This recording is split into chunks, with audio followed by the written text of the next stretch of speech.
En Noticias Telemedellín, hablemos de...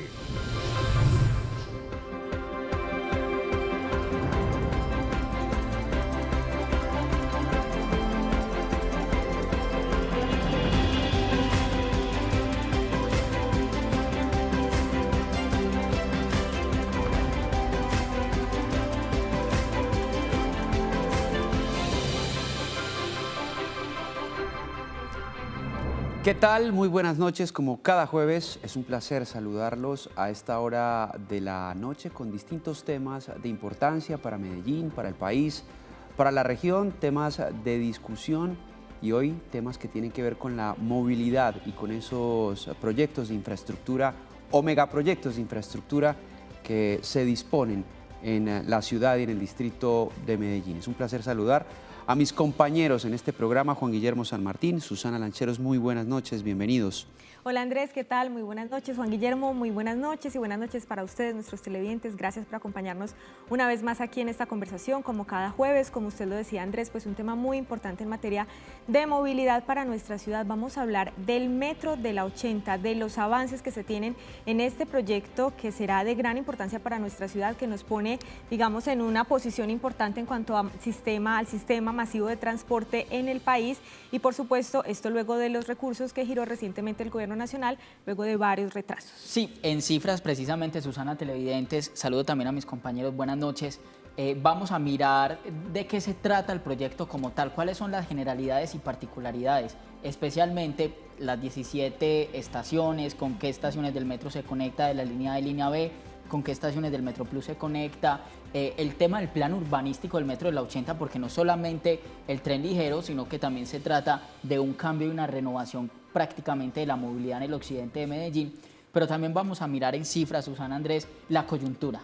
¿Cuál es el aporte de la nación? Son 3.5 billones de pesos que vale este megaproyecto, 70% está siendo financiado por el gobierno nacional, 30% por el distrito ha cumplido, ha puesto casi 700.000 millones de pesos, pero al gobierno le ha faltado, desembolsó las vigencias del 2024, como lo adelantaba Susana, pero todavía faltan las del 2025 y eso está poniendo en aprietos al proyecto. ¿Por qué esa coyuntura? ¿Por qué la polémica? Y además, también porque el reclamo permanente no solamente de los antioqueños, sino de las principales autoridades aquí en la región, puntualmente hablando del alcalde de Medellín, Federico Gutiérrez, quien hizo o ha hecho ese reclamo vehemente desde el año pasado. Ya se desembolsaron los recursos del 2024, pero hay que aclarar que el gobierno nacional todavía le está debiendo al distrito y como tal a este proyecto los recursos del 2025, un total de 483.000 millones de pesos que han sido desembolsados la semana anterior y que ya están en la fiducia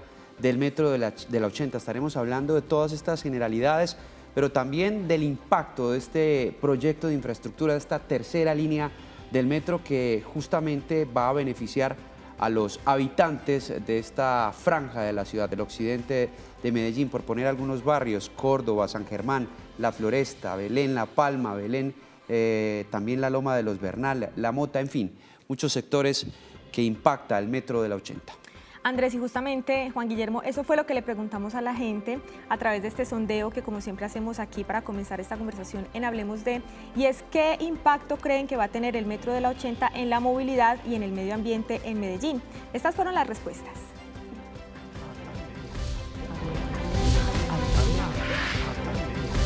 A futuro es un transporte muy bueno, muy cómodo, muy práctico para muchas personas, universidades. Va a ayudar a la movilidad del sector, lógicamente. Me parece que el mayor impacto que tendrá será el bienestar de la comunidad en cuanto a la movilidad. Fuera de eso, alrededor de la construcción del metro, el sector comercio también será muy beneficiado y en la parte ambiental, en cuanto a lo de la recreación y la cultura, como ha sido con otros proyectos como los Metrocable, por ejemplo, creo que también tendrá un impacto muy positivo. Todo lo que se hace en Medellín es productible y todo es a favor de la sociedad. Pues muy bueno, porque va a beneficiar a mucha población, sobre todo a la de los estudiantes de la Universidad de Antioquia, el ITM, Pascual Bravo, y a todo este sector que no tenía este transporte, va a ser muy beneficiado. y en el medio ambiente pues también porque va a haber pues menos buses que contaminan, todo eso por lo que es un servicio eléctrico.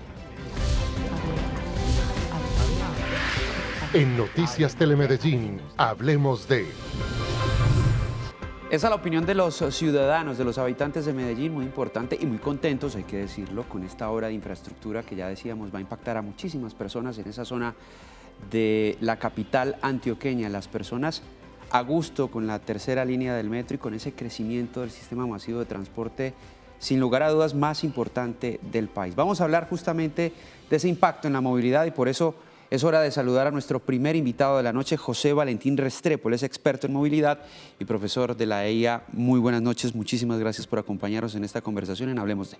Muchas gracias, Andrés, por la invitación. Bueno, la primera pregunta, profe, es el impacto que va a tener esta obra en la ciudad de Medellín, en el distrito. Bueno, hay dos impactos para reconocer. El primero, el constructivo, va a ser unos par de años bastante duros para la movilidad en ese sector de la ciudad porque habrá obras, habrá cierres viales, habrá construcciones. Ya se ha adelantado algo con los puentes que están en Colombia y en las otras locaciones, pero de todas maneras cuando empiece la construcción va a haber un impacto muy significativo en la movilidad, digamos, en reducción. Pero después, cuando esta obra esté funcionando, el impacto va a ser grandioso porque es que va a facilitar la movilidad de un montón de personas que realmente se tienen que movilizar en el occidente entre diferentes lugares de trabajo, comercio o inclusive acceder a sistemas como el metro o al Metro Plus, que antes o en este momento básicamente tenían que recurrir a otros tipos de movilidad o a otros sistemas que no son tan eficientes en el sentido de movilidad de cantidad de pasajeros y eso es bastante significativo. También hay que recordar que ese sector de la ciudad crece mucho. O sea, básicamente alrededor del occidente de Medellín hay muchas construcciones, hay muchos más habitantes que hace 5 años, entonces es necesario que realmente estos habitantes disfruten de un sistema pesado, o sea, que en el sentido pesado, que lleve muchos pasajeros sin necesidad de ser un metro pesado. Profesor, qué bueno que usted comienza por ahí, por ese tema constructivo. ¿Cómo se hace un metro ligero? ¿Por dónde se empieza? Si bien ya hay unos avances, ¿qué vamos a ver una vez empiecen esas obras que van a tener mayor impacto en la movilidad, en la gente? ¿Cómo se hace un metro ligero? Listo, bueno, hay varios elementos ahí, pues para diferenciar primero el metro pesado del metro ligero. Cuando se habla de un metro pesado, en general se habla de un metro que está completamente segregado de la vía. ¿Qué quiere decir eso? Que tiene una vía propia, que no se cruza con ningún otro sistema de transporte, que no se tiene que detener, no tiene que hacer ninguna interrupción en su movilidad. Y eso implica, en este caso, obras muy masivas. Si nos vamos al occidente, entonces eso implicaría tener un viaducto mayor o más grande en este momento, que tendría que sobrepasar muchas obras adicionales y ese costo sería supremamente alto. Un metro ligero, en cambio, es un metro que está en algunos puntos, se conecta con algunos otros medios de transporte, o sea que comparte la vía. Entonces, en algunas partes se va a detener, en algunas partes va a tener semaforización, como lo hace el tranvía de Oriente. Entonces, la diferencia específicamente con el tranvía es el tipo de vehículo. El tranvía es un vehículo que se mueve, digamos, en un riel, pero sobre ruedas, es más liviano, tiene un carril exclusivo en este momento, pero por espacio. El metro del 80 va a tener un carril sobre rieles, o sea, él se va a mover sobre rieles, entonces eso le va a permitir mover mucha más cantidad de pasajeros o un poco más de velocidad. Digamos, no la velocidad que de pronto tiene nuestro metro principal, nuestro corredor principal, nuestros corredores principales, debido a que obviamente al interactuar con otros vehículos va a tener que detenerse o va a tener que esperar. Pero en general todo el sistema se calibra o se diseña para que su movilidad sea la más eficiente posible. ¿Va a tener semáforos? Él va a tener en algún punto, va a tener que detenerse para dar paso a otros vehículos. Serán 17 estaciones, profesor. ¿Todas van a ser a nivel o habrá algunas que son un segundo piso de pronto o subterráneas? Hay algunas que tienen diferencias. Sí. De hecho, hay una que es por debajo porque hay que facilitar la movilidad en algunos cruces. Hay otra que es un poquito más elevada, pero en general la mayoría son a nivel. Profesor, se habla de un avance del 34%. Sí. ¿En dónde está ese avance? Es decir, ¿cómo se visibiliza, cómo se materializa ese avance en las obras? Sí, eso es muy gracioso porque uno dice, ¿y dónde está el 34? Pues yo no veo ninguna, aquí no veo tren, no veo rieles, no veo absolutamente nada.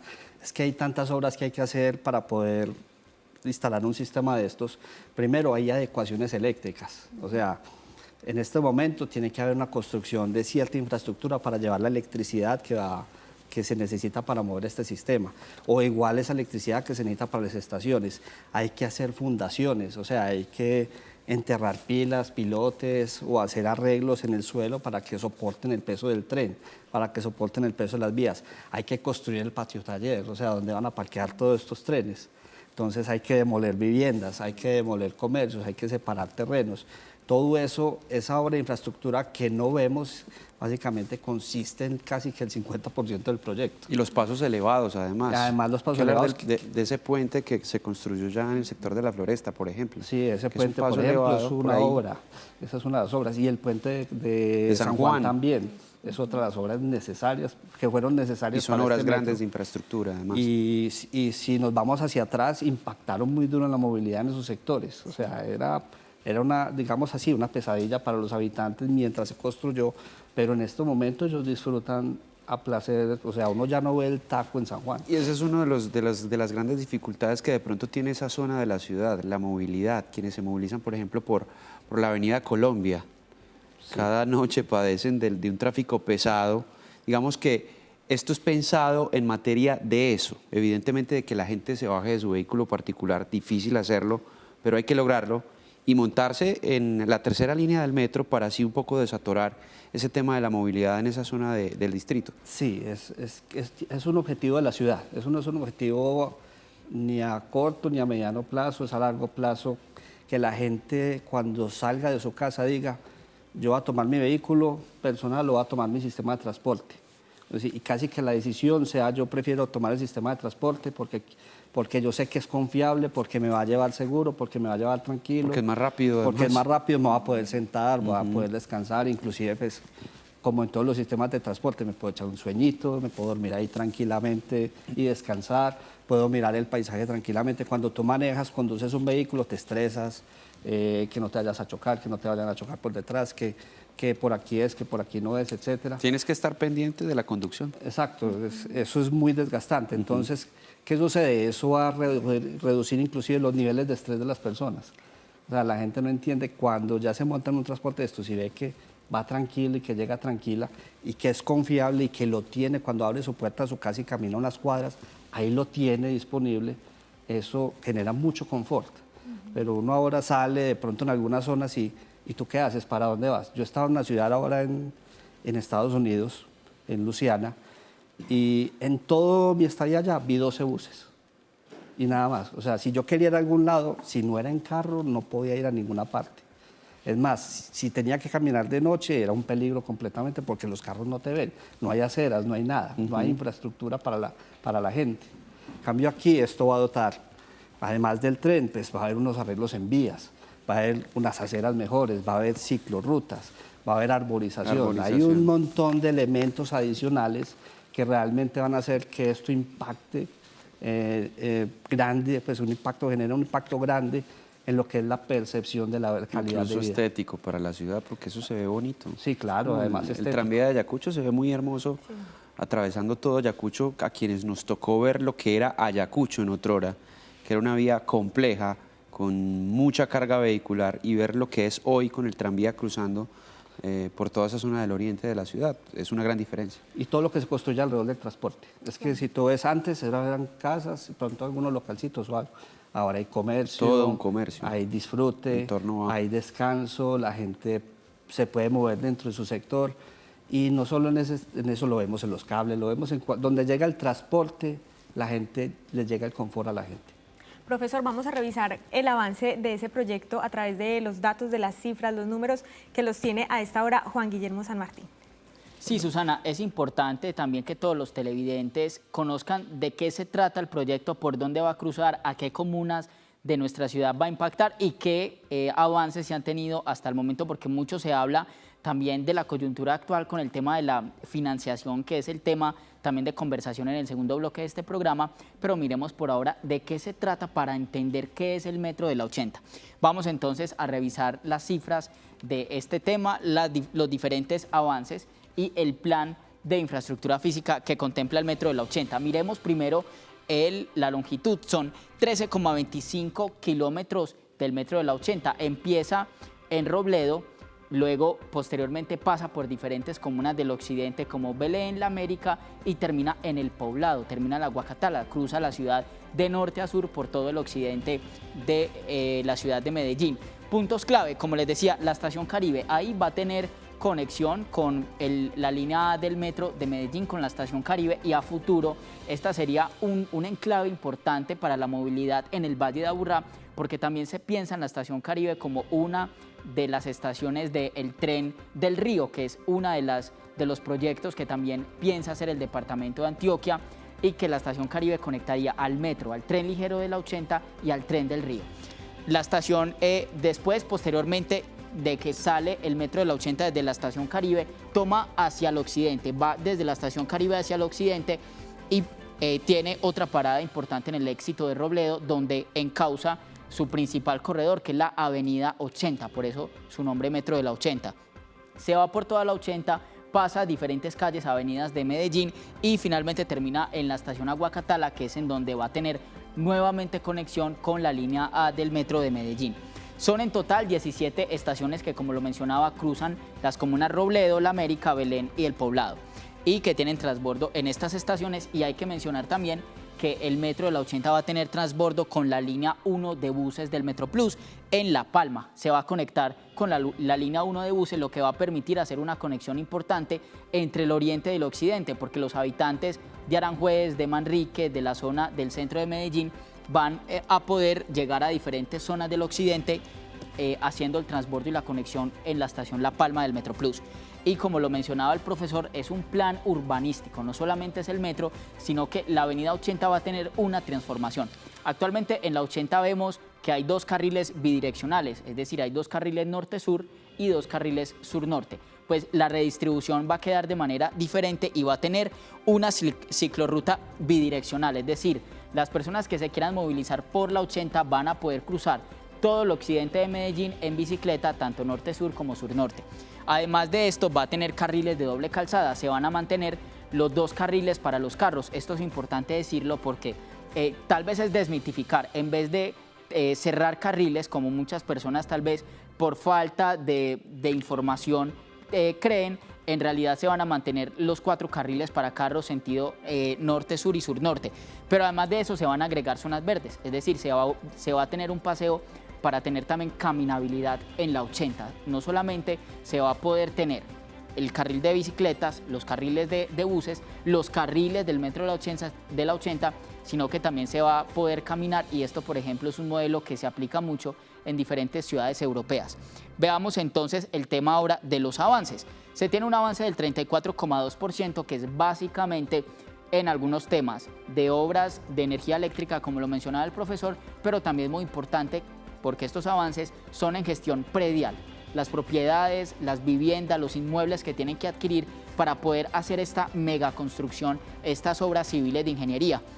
Y se tiene entonces un avance en esa gestión predial del 34,2% también. Es decir, falta todavía una parte importante de la gestión predial para poder desarrollar unas obras, digámoslo así, más visibles. Y la proyección es en el 2028. Ante la pregunta de si nos va a tocar el metro de la 80 o no, esta es la fecha que se tiene entonces, el objetivo que se tiene para que la ciudad pueda estrenar, y en general el Valle de Aburrá, estrenar este metro de la 80. Juan Guillermo, muchísimas gracias. Yo creo que sí nos va a tocar en el 2028-2029 cuando se proyecta entonces, para hacernos una idea. Él mencionaba ahí las estaciones, los sectores que se van a recorrer, pero entre la primera y la última estación, sea Caribe o Aguacatala, si está en el sur o en el norte, el recorrido va a ser de 32 minutos. Sí. En un vehículo, ¿cuánto le toma a cualquier parroquiano hacer un recorrido desde Caribe hasta Aguacatala en hora pico? No, yo creo que camina más rápido en este momento. Pues a veces la sola congestión en ciertos puntos específicos, como por ejemplo en el sector de La Mota o en el sector del Éxito de Robledo, o inclusive en algunas ocasiones en la parte de la 30, la 35, eso es un cuello de botella. A veces son horas inclusive que pues, puede quedar uno en ese tránsito. Entonces, si podemos facilitarlo realmente a la gente que habita en ese sector, pues que su de 1 hora y media de tránsito, pues se transforma en algo 32 entre minutos. 15, 32 minutos recorriéndolo todo, pero supongamos que... Si usted va hasta la mitad. hasta la mitad, son 19 minutos, entonces qué delicia estar en la casa en 19 minutos, o cerca de ella Imagínese. por lo menos. Entonces ese impacto es importante. Yo creo que a muchos aquí de pronto se les ha hecho paisaje el metro de transporte Medellín público. y no se dan cuenta de lo importante que es una obra como el metro de Medellín y de lo importante o cuán importante ha sido para la ciudad. Y hoy, por ejemplo, Bogotá, que lleva años y años luchando por tener al menos una línea del metro y que, bueno, está en esa construcción, pues es muestra de ello. Es una gran capital, una de las pocas capitales en Latinoamérica que no tiene metro todavía. Sí, no, era algo ridículo pues que realmente eso sucediera. Cuando uno va a las principales ciudades del mundo, no solo pues en Europa, en Asia, en América en general, todas tienen diferentes sistemas de transporte multimodal. O sea, hay un sistema pesado generalmente que es el centro de todo el transporte, hay otros sistemas livianos o ligeros, llámese tranvía, llámese metro ligero, llámese troles, etcétera, que ayudan a conectar, digamos, ya las zonas que llamamos remotas o que están lejanas del sistema central de transporte. Y también está la movilidad personal también en este momento exaltada en todas esas ciudades, o sea, que tú puedas caminar, que tú puedas moverte en tu bicicleta, inclusive que puedas entrar tu bicicleta a sus diferentes sistemas y bajarla y llegar a tu destino. Eso digamos que sería el punto máximo en donde cualquiera podría estar, digamos, feliz y tranquilo. Es difícil, no a todo el mundo se le puede satisfacer esas soluciones, inclusive en todo el mundo no está solucionado. Pero hay que ir buscando ese destino. Ojalá pues nuestro plan rector del metro no solo se quede en eso, sino en las otras diferentes líneas que se requieren para poder realmente decir que yo me puedo montar en este sistema de transporte y puedo llegar a cualquier parte. Y que sea de una manera integrada. Ese impulso también de integrar los sistemas con la tarjeta cívica realmente le ha dado mucho impacto. Ya puedo ir al aeropuerto pagando con la cívica, es que eso es muy fácil. Antes ya no tengo que cargar un efectivo sino una sola tarjeta. Y el otro impacto con la educación y con la formación, con los ingenieros mecatrónicos, electrónicos, electricistas, civiles, todos que van a participar en esto. Entonces también hay una formación para que ellos construyan y mejoren estos diferentes sistemas.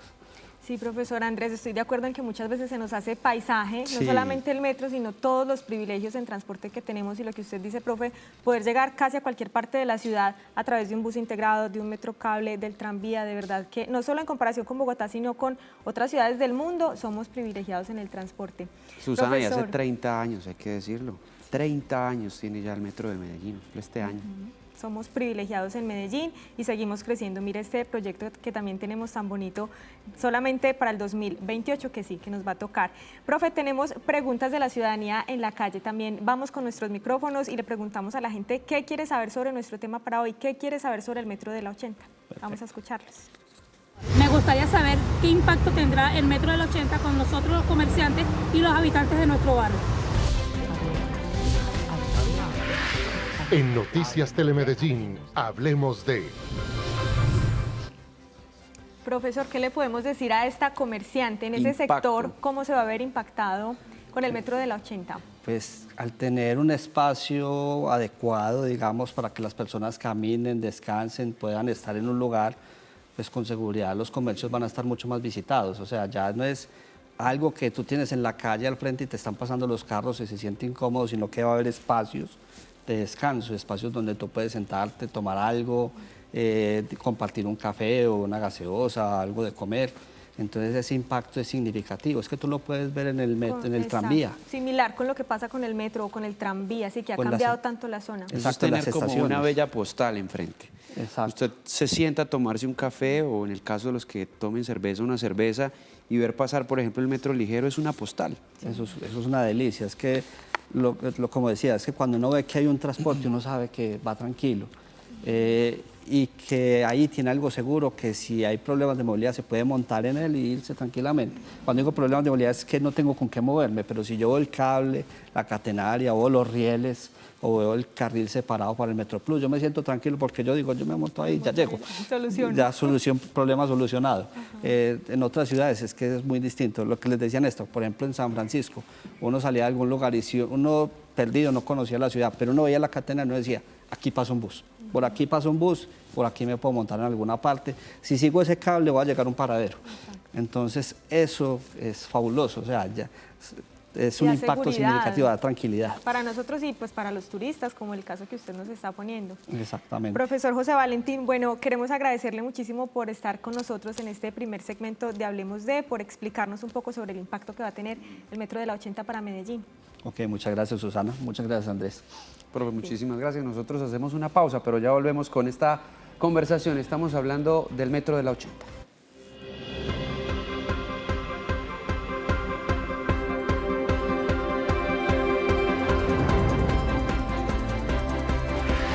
En Noticias Telemedellín, hablemos de... En Noticias Telemedellín, hablemos de...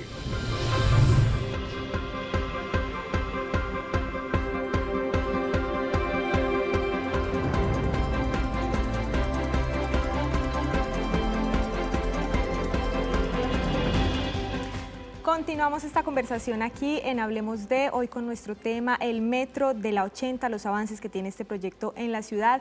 Para este segundo bloque tenemos dos invitados muy especiales, tenemos a Alejandro de Bedut y a Andrés Tobón, concejales de la ciudad. Muy buenas noches y gracias por acompañarnos.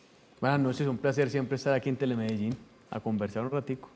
Muy buenas noches para Susi, obviamente para Noreña y para todos los televidentes. Muchas gracias por la invitación. Buenas noches, concejales. Hablar de la coyuntura que ha generado, si se quiere, ese congelamiento de los recursos que están comprometidos por el gobierno nacional y que de alguna manera frenaron este año un poco esa ejecución de esas obras del metro de la 80. Ya se desembolsó una parte, pero todavía falta otra, la del 2025. Así es. Todo esto ha sido de cara al gobierno nacional realmente muy difícil, hombre Andrés, ¿sabes? No solamente incumplieron con los tiempos del pago que tenía que hacerse para 2024, que esto ponía en riesgo la obra. Son tres entidades financieras las que están sosteniendo el proyecto para que salga adelante y de hecho el proyecto, gracias a Dios, no se ha frenado, pero si no entraban los recursos de la fiducia, evidentemente las entidades financieras podían decir, vengan, no vamos a seguir ahorita desembolsando ni cubriendo porque no tenemos ningún tipo de sustento claro que permita pagar esto. El gobierno nacional, ustedes bien saben, ha tenido una posición más política que técnica. Aquí agradecerle profundamente al exministro Guevara, quien es la persona que toma una decisión de carácter técnico. Yo estoy prácticamente seguro, Alejo, de que su salida del ministerio tiene que ver con su posición técnica, con haber tenido reuniones en las que se comprometía a pagar deuda de Afini, en las que se comprometía a pagar deuda de Metro. Sale el ministerio por instrucción de Petro, pero antes de salir deja este tema listo. Es una gran noticia para Medellín. Y hoy tenemos los recursos para que el proyecto no se frene en ningún momento. Falta todavía el de 2025, que es justamente el que ya nos avisaron a principio de año que se aplazaba, que iban a aplazar los pagos mediante un decreto de este y de otros tantos proyectos en el país. Supuestamente están con la intención de renegociar ese aplazamiento, de cambiarlo un poco. Espero que no se queden intenciones y que tengan la altura de demostrar que lo que pasó hace unos días con el pago del 2024 no fue un asunto político, sino que efectivamente corresponde a una visión técnica del gobierno. Esta es la oportunidad de mostrarlo. Yo quiero complementar lo que dice mi amigo Andrés, y es que hay que hacer un poquito de memoria de por qué estamos en este punto. En el año 2020, porque es que esto no es un tema de si el presidente quiere o quiere a Medellín o si tiene una buena relación, no. Esto es un tema de cumplir la ley, la norma, la Constitución. En el año 2020 se firma un convenio, un contrato de cofinanciación entre el distrito, el Metro de Medellín y la Nación. Había un alcalde diferente, había un presidente diferente y se estipularon, según la ley de metros, que el 70% lo pagaba la Nación y el 30% lo pagaba el distrito de Medellín. Se llevó esto a un documento CONFIS a nivel nacional, esto es un proyecto estratégico de país. se llevó esto a vigencias futuras, no solo al Consejo de Medellín, sino también a la Nación. Se aprobaron unas vigencias futuras, en donde la Nación tiene que pagar, se comprometió a pagar a partir del año 2024 3.1 billones de pesos. Y el municipio se comprometió a pagar 800.000 millones de pesos en un lapso de tiempo. ¿Qué pasó? Llega Petro y en el año 2024 tenía que hacer el primer desembolso de 483.000 millones de pesos. Empezamos a hacer las alertas desde el año pasado, no van a pagar, no tienen recursos, Petro no quiere dar la plata y empezamos a poner esto en evidencia. Yo aquí también celebro lo del ministro Guevara, pero también celebro a la presión ciudadana de los gremios, del alcalde, de los concejales, de los diputados, de los congresistas que le mandaron carta directamente al gobierno para que paguen. Esto no es porque Petro un día levantó y dijo vamos a pagarle hoy a Medellín, no. Antes pagaron por encima de él y por eso él se pone molesto y le toca pedirle la renuncia al ministro Guevara. Entonces yo creo que aquí la presión ciudadana sirvió para que este proyecto no se frene, siga adelante como lo dijo Andrés y que salgamos también de esta incertidumbre en la que teníamos. Bueno, ¿van a pagar? ¿No van a pagar? Y sobre todo, muy pendientes, porque es que tiene el año 2025, tienen que pagar cerca de 500.000 millones de pesos. En el año 2026, 27, 28, hasta el año 2029 están las vigencias futuras del gobierno nacional. Entonces aquí el mensaje es muy contundente y es: Medellín ha venido cumpliendo, porque es que una cosa es que Medellín no hubiera cumplido, pero Medellín viene cumpliendo el convenio de cofinanciación, viene cumpliendo las vigencias futuras, más de 600.000 millones de pesos ha invertido la alcaldía de Medellín en el proyecto Metro de la 80. Concejal, muy importante que usted nos explique cómo está estipulada esa cofinanciación y qué ha venido pasando y en qué estamos y por qué se ha generado esa coyuntura con el proyecto. Vamos a escuchar a nuestros televidentes, en el programa también tenemos un espacio para ellos. Les preguntamos cuál cree que es el principal desafío para la construcción del Metro de la 80 y estas fueron algunas de sus respuestas.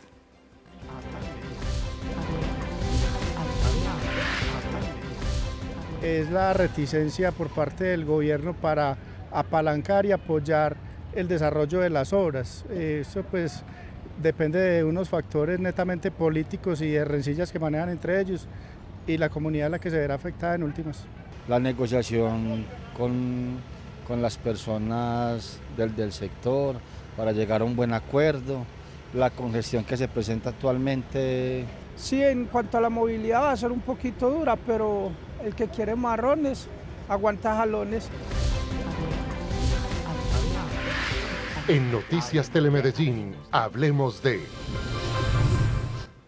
Están bien orientados los ciudadanos. ¿Cuál es el principal desafío que tiene el Metro de la 80? ¿El gobierno nacional? El desembolso de esos recursos que desde el gobierno central no se quieran desembolsar. Pues yo creo que eso es lo más importante de cara al avance constructivo del proyecto. Con lo que se desembolsó ya, con la fiducia, digamos, alimentada por el recurso Nación, pero como bien decía Alejo, por el compromiso local, con la capacidad que ya Medellín destinó de 628.000 millones de pesos, el proyecto tiene la capacidad de avanzar, ¿cierto? Evidentemente es muy importante que se cumplan con los 506.000 millones de pesos que deben en 2025 y de ahí en adelante hasta el 2029. Pero digamos que hoy estamos en un punto en el que financieramente el proyecto es totalmente viable con lo que tenemos, ¿cierto? Tenemos un apalancamiento financiero en banca muy bueno, que permite justamente que el contratista tenga la plena garantía para que avance sin ningún problema, digamos, el proceso. Yo creo que ya lo que se viene es bastante complejo. Estamos ya muy avanzados casi que al final de todo el tema de gestión predial, que si querés ahorita hablamos un poco más a detalle de esto, que es uno de los temas sin duda alguna más importantes. Todo hay que decirlo, esta alcaldía de Medellín con Federico recibió atrasada la gestión predial del Metro del 80 en cerca de un año, ¿cierto? Muy poco se habla de esto. Ese alcalde que acaba de terminar en Medellín dijo que el metro lo había hecho él, ¿cierto? Que había sido un gran producto lo que hizo él, ignorando que toda la estructuración en materia de prefactibilidad, factibilidad de estudios financieros se hizo durante la primera alcaldía de Federico Gutiérrez, que se radica justamente por primera vez en mayo de 2019, luego a final de 2019 con la intención de obtener la cofinanciación y pues a él le tocó como quien dice, los beneficios, ¿cierto? La respuesta. Y nada, muy bien. De eso se trata también los gobiernos, que continúen cosas, pero que las continuaran bien. Y la gestión predial estuvo frenada más o menos desde 2022 hasta 2023 sin ningún tipo de avance, sin ningún tipo de conversación con los moradores. Esta alcaldía logró avanzar mucho en eso. Yo sé que es un tema muy importante del cual hablamos ahorita, antes no me detengo ya, pero ya de cara a la construcción, que es lo que arrancó ya, que ya estamos en demoliciones, que seguramente mucha gente ha visto muchos predios, y arranca ahorita la construcción desde el norte de Medellín, pues evidentemente esto va a traer unas complejidades en movilidad ciudadana que no tampoco pueden ser dejadas a un lado. Hoy, tanto el metro como la Secretaría de Movilidad, como el alcalde, han sido muy claros en aceptar que no va a ser fácil y que esto va a ser complejo, pero evidentemente hay unos planes de manejo de tránsito ya diseñados, hay un fortalecimiento en el número de agentes de Medellín. La Secretaría de Hacienda, el doctor Orlando, dispuso un recurso para contratar 100 agentes temporales, eso se hizo el año pasado, con la intención de destinarlos casi que exclusivamente a tener acompañamiento permanente en todo el corredor del 80 en la medida en que va siendo necesario, y entiendo yo que tienen la voluntad ahorita de incluso meter más recursos en esto para garantizar que el tema de movilidad tenga acompañamiento con agentes de tránsito, pero como lo decía el ciudadano, ¿cierto? Nos va a tocar pedagógicamente decirle mucho a la gente, esto vale la pena.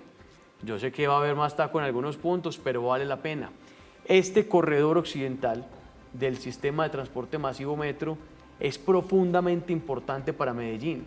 Medellín casi que desde el inicio de la línea A no había pensado, o por lo menos no había desarrollado, ninguna línea ferroviaria que fuera paralela a la línea A para descongestionar esta línea, y evidentemente también para llevar una oferta de transporte masivo a una zona de la ciudad que realmente no la tiene, que es el occidente.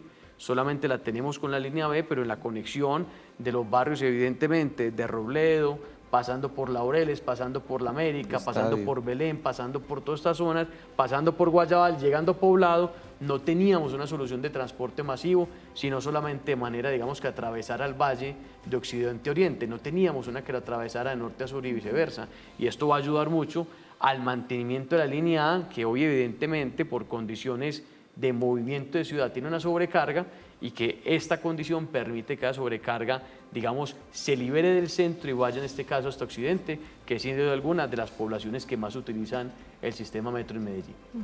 Concejales, volvamos entonces sobre ese tema de la gestión predial. ¿Qué avances se tienen? Es que son más de 1.200 predios entre unidades de vivienda y unidades de negocio los que se necesitan para avanzar en el proyecto. Cuéntenos cómo van y qué acompañamiento han hecho ustedes desde el Consejo de Medellín. Adelante, doctor, usted que ha estado tan pendiente de ese tema. Este es de los temas más importantes. Nosotros siempre hemos pensado que cuando la obra pública llega a alguna zona de cualquier barrio de Colombia, no debería ser un martirio para los ciudadanos. No debería ser un martirio. Los ciudadanos evidentemente tienen su arraigo, tienen su vivienda, tienen su negocio, y cuando llega el desarrollo colectivo, porque esto finalmente tiene una vocación colectiva, no debería significar un golpe tan profundo. El atraso de un año de la gestión predial tuvo mucho que ver con la falta de búsqueda de soluciones alternativas que permitieran que los ciudadanos, sobre todo los moradores residenciales, estuvieran más tranquilos con el valor de sus propiedades. Nosotros nos encontramos con una situación muy compleja, y era que por el anuncio de proyecto, el descuento del valor del anuncio de proyecto, aquí no tan técnico, es el valor comercial de la vivienda, se le restaba lo que había valorizado el anuncio del proyecto. Cuando se dijo que se va a hacer un metro, eso generó un avalúo adicional, y cuando la alcaldía va a comprar, pues resta ese avalúo adicional.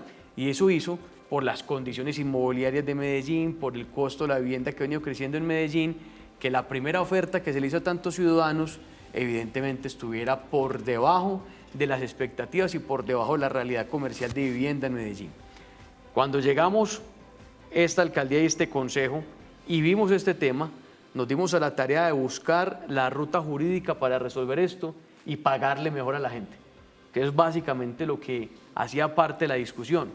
Y no solamente se aplican las más de 14 compensaciones que trae la política pública de protección a moradores para, digamos, las viviendas comerciales, que para los inmuebles comerciales, que son una parte importante, pero no la más compleja de este tema, son 1.239 predios, 328 son compras totales, de los 328 más o menos 300 son viviendas restos, un asunto más comercial. El tema evidentemente de vivienda era el más complejo. ¿Por qué? Por el que evidentemente la gente no iba a recibir el recurso que requerían para poder tener unas condiciones o iguales o mejores en vivienda en otra parte de Medellín. Y de la mano de la alcaldía, mirando la política, se pudieron crear dos compensaciones adicionales. Una compensación por ventaja locativa, que lo que hace esta compensación es igualar lo que se les iba a pagar más lo que se les restaba por el anuncio de proyecto. De alguna manera se paga el 100% del avalúo comercial de la vivienda. Esto es muy importante. Pero adicional a esto, se crea una compensación adicional pensando en los moradores, que es por la depreciación de la construcción. Esto es un asunto muy técnico, pero cuando un evaluador comercial de cualquier tipo va a hacer un avalúo de una vivienda, hace el avalúo por la zona geoeconómica, por lo que vale la vivienda en el mercado, pero también por cómo está la vivienda físicamente hablando.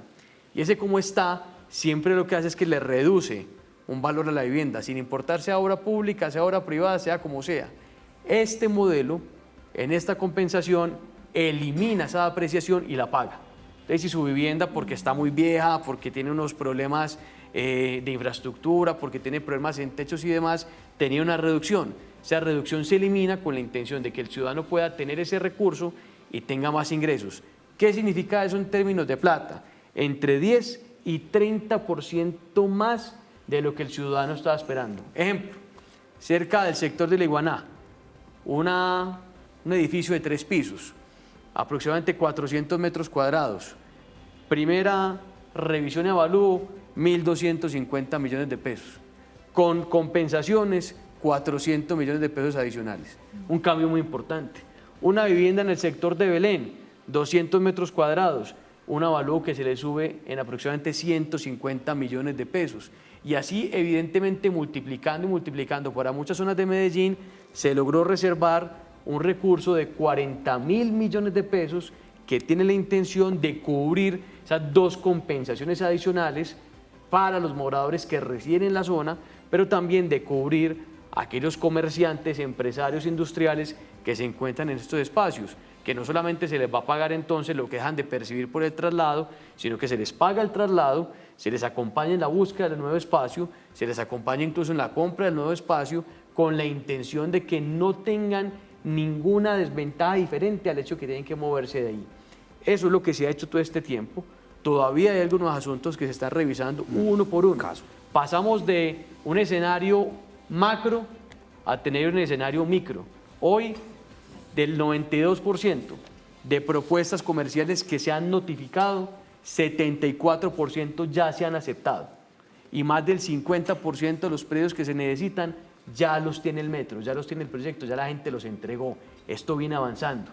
Hoy estamos en el 1 a 1. Claro, porque falta un caso por aquí, que un señor que tiene un problema, es que la escritura pública está mal hecha, entonces la pared por 50 metros cuadrados y la casa mide 100 y resulta que viene pagando predial por 100. Un montón de casos muy pequeños que hacen parte de lo que el CIDER, que es este comité, digamos, de la alcaldía para revisar a detalle esto, viene revisando para que ningún caso se quede en lo genérico, sino que se le resuelva al ciudadano en lo específico. Se ha logrado avanzar entonces en este tema de la gestión predial o por lo menos cambiar ese panorama, porque hay que decirlo, en principio fue muy complicado. Absolutamente. Pero allá en el 2020 con protestas incluso de muchos de los habitantes de del costado, la zona occidental de la ciudad, a lo que usted estaba ahí mencionando, ese contacto persona a persona con esas justamente habitantes que pues tuvieron que salir de ahí, pero que ustedes les están garantizando tengan el recurso y también toda esa sostenibilidad mientras ellos adquieren su nuevo predio, porque usted lo decía, los están acompañando incluso a ese tema de los arrendamientos y demás. Así es un tema que no puede parecer una arandela del proceso, tiene que ser una parte central del proceso.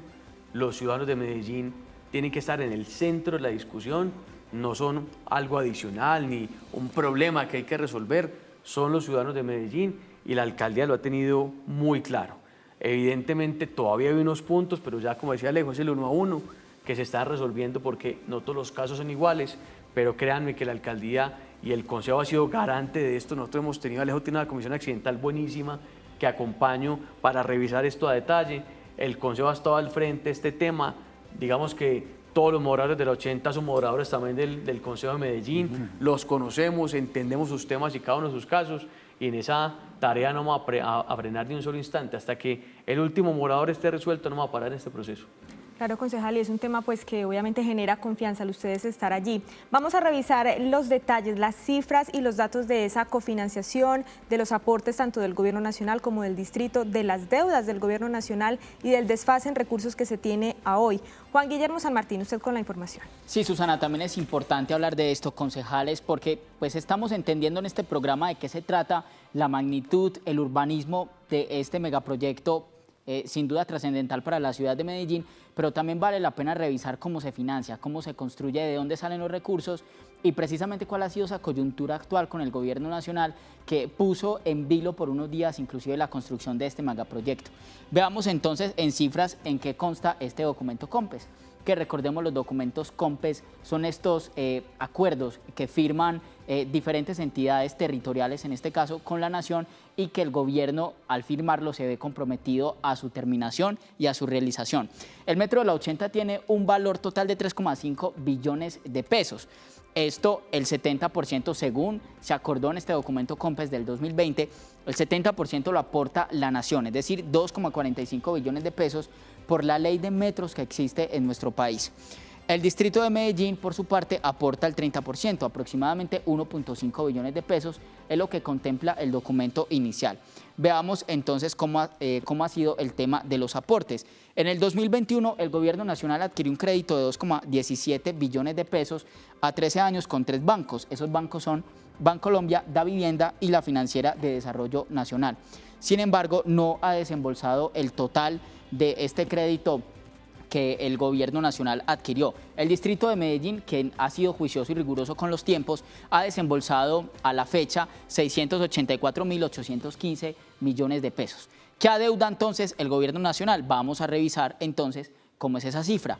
En las vigencias futuras del 2024, que ya entraron después de lo que contaban los concejales de Vedud y Tobón, entraron 483.000 millones de pesos luego de esta gestión de Hacienda y el Metro de Medellín con el Ministerio de Hacienda del Gobierno Nacional.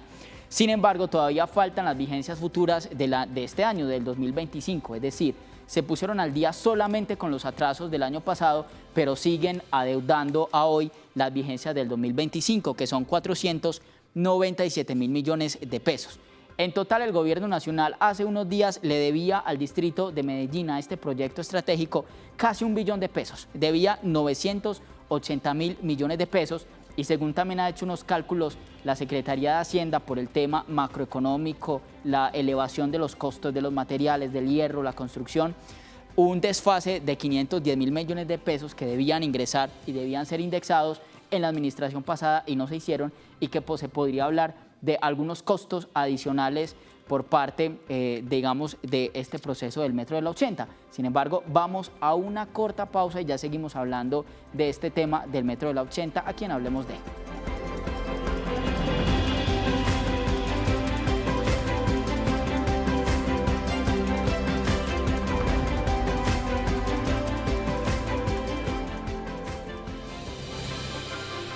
Hablemos de. En Noticias Telemedellín, hablemos de. Y quiero preguntar qué medidas se están tomando para medir el retraso y los sobrecostos de la obra del Metro de la 80. En Noticias Telemedellín, hablemos de. Bueno, concejales, respuesta para la pregunta del ciudadano. Esa respuesta yo la iba a dar ahora cuando preguntaba sobre los riesgos del proyecto. Y hoy en día, y se lo dije al gerente hace poco, el riesgo más grande que yo veo en este momento, si bien hay que hacerle seguimiento a la gestión predial, hay que hacerle seguimiento a que los recursos sí lleguen, es el contratista. El contratista de la obra, Mota Engil, ayer nada más salió sancionado por que dejó unos elefantes blancos en la época de Duque, de unos colegios, y fue sancionado por cerca de 70.000 millones de pesos. Tenemos que, y según lo que dice el ciudadano, nosotros tenemos que estar encima del contratista.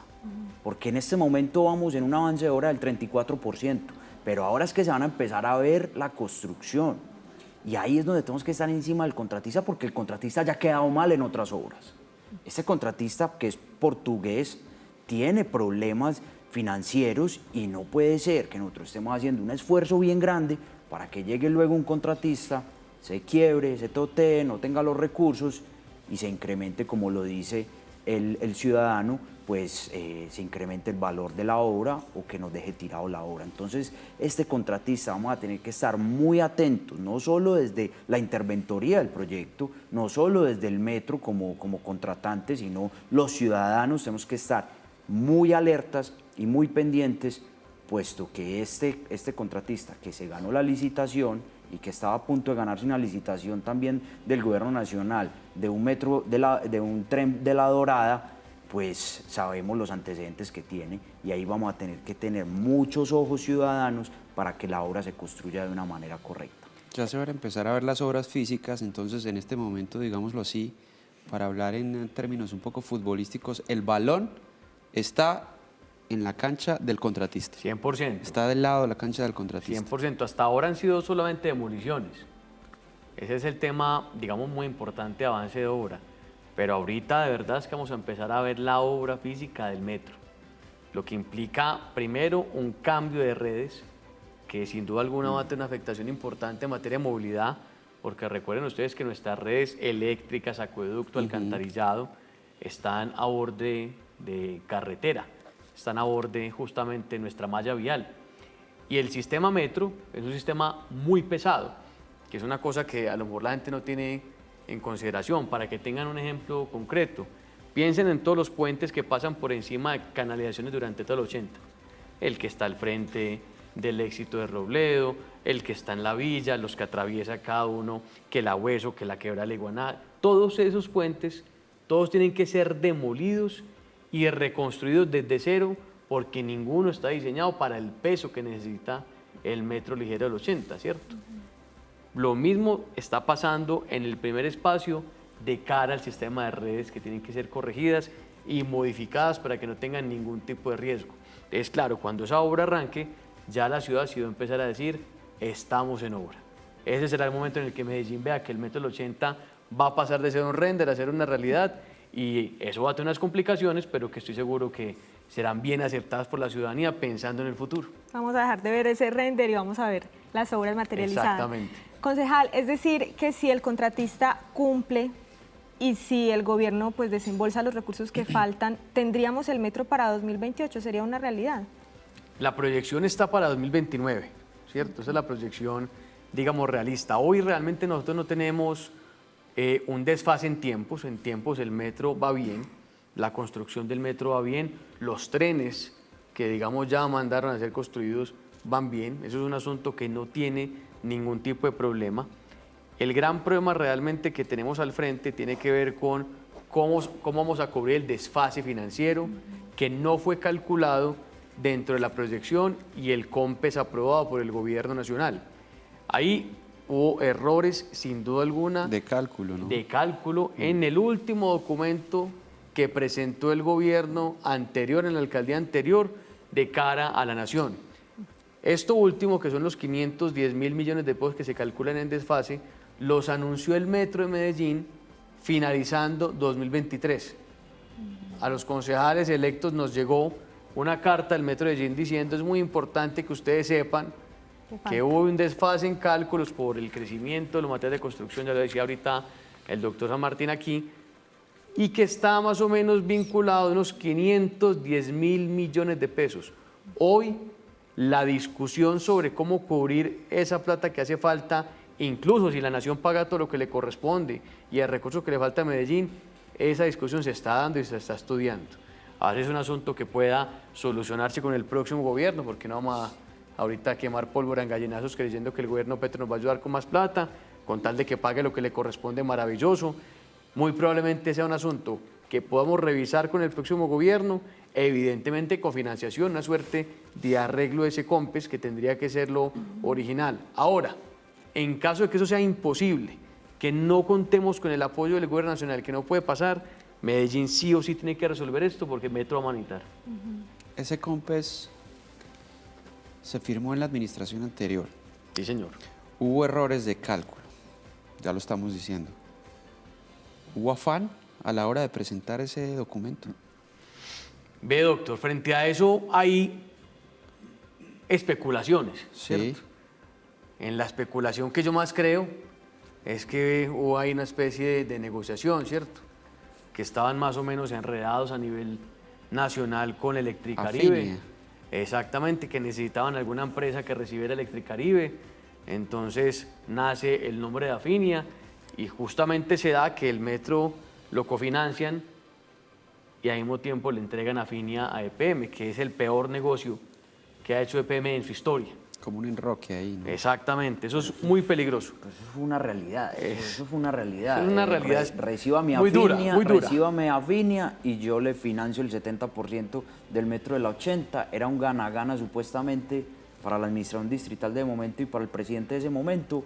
Y en últimas, pues estuvimos cerca de quedarnos sin el metro y nos quedamos con el entuerto de Afinia, que pierde cerca de 2.000, 3.000 millones de pesos diarios. Es una locura, sí, sí, sí. Lo de Afinia es una preocupación muy grande. Afinia es una empresa que ahorita, bien administrada, a pesar de que está bien administrada, sigue generando pérdida por ausencia de captación de cobro. Afinia, digamos, en términos generales, si uno va a las cuentas financieras, está generando algún grado de utilidad. Pero Afinia está dejando de percibir, está aumentando cartera entre 60.000 y 80.000 millones de pesos mensuales desde que pasó a manos de EPM. Antes ya la generaba, pero cuando EPM empieza a revisar las cuentas y los estados financieros, por lo que no paga la gente, por una cultura de pago bien compleja, por impagos también muy relacionados con la pésima prestación histórica del servicio Electricaribe, son 60, 80.000 millones de pesos mensuales que no entran a la empresa y que le toca a EPM, vea, empezar y solventar en inversión. Muy duro. Oiga, Pero pero eso ustedes, nos daría para otro programa. Sí, Otro- total, sí. ustedes se me están metiendo en el tema de Afinia y Fabio lo hablamos en otro. Otro tema para analizar. Antes de finalizar, concejales, ¿hasta cuándo hay plazo entonces para que el gobierno gire los recursos que faltan para el metro de la 80? No, según el contrato de cofinanciación, tendrían hasta el 31 de diciembre del año 2025 para hacer los desembolsos. ¿Qué pasa? Nosotros, con lo que pasó el año pasado, habíamos mandado un derecho de petición y ellos nos salieron con una perlita en el derecho de petición, nos respondían, en el año 2024 no les vamos a pagar, pero va a quedar una cuenta por pagar que en los próximos 3 meses vamos a tener la posibilidad de pagarlo. Y esa fue la parte que cumplieron. ¿Por qué el ministro Guevara hace el pago? Porque el que hubiera respondido fiscal, jurídicamente, era el ministro, no el presidente. Entonces él también tenía que salvar su pellejo. Él tenía 3 meses, porque cumplido esos 3 meses de este año 2025 y no hubiera llegado el desembolso, pues ya le tocaba al metro, a la alcaldía, demandar a la nación por incumplimiento del contrato. Ahí se hubiera dado el incumplimiento del contrato. Entonces, yo creo que acá el gobierno nacional tiene que disponer los recursos. No sé cómo va a ser en ese desorden administrativo que tiene, pero debe de garantizar el pago de esa vigencia futura del año 2025 para que haga el pago antes del 31 de diciembre. Y si no, pues entonces ya llegarán las vías jurídicas, el embargo de cuentas, como lo que pasó también con lo de Norte de Santander. Lo de Norte de Santander con el subsidio de la tarifa 1, 2 y 3 de energía. Y toca así porque hay que cumplir la norma, hay que cumplir los contratos. Y si hay un contrato, pues el gobierno nacional lo debe de cumplir. 497.000 millones de pesos que tendrá entonces que desembolsar el gobierno nacional. Ya nos estamos despidiendo. Concejales, muchísimas gracias por acompañarnos en esta conversación el día de hoy. Muchas gracias, Andrés, Susi, Telemedellín, a los que nos escucharon, nos vieron hoy. Muchas gracias por la invitación, siempre un placer. Muchas gracias. Oiga, y nunca había estado con Andrés en un espacio. No había ¿verdad? tocado. Nos vuelven a invitar. Tantos años. Tantos años Ay, María, dándole hablemos de ahí. Afinia. Y nada. Nos hablan de Afinia y venimos de una. Susana. Muchas muy gracias, buenas gracias noches. Andrés, muy buenas noches a ustedes, gracias por acompañarnos, los esperamos entonces el próximo jueves en otro capítulo de Hablemos de. Feliz noche.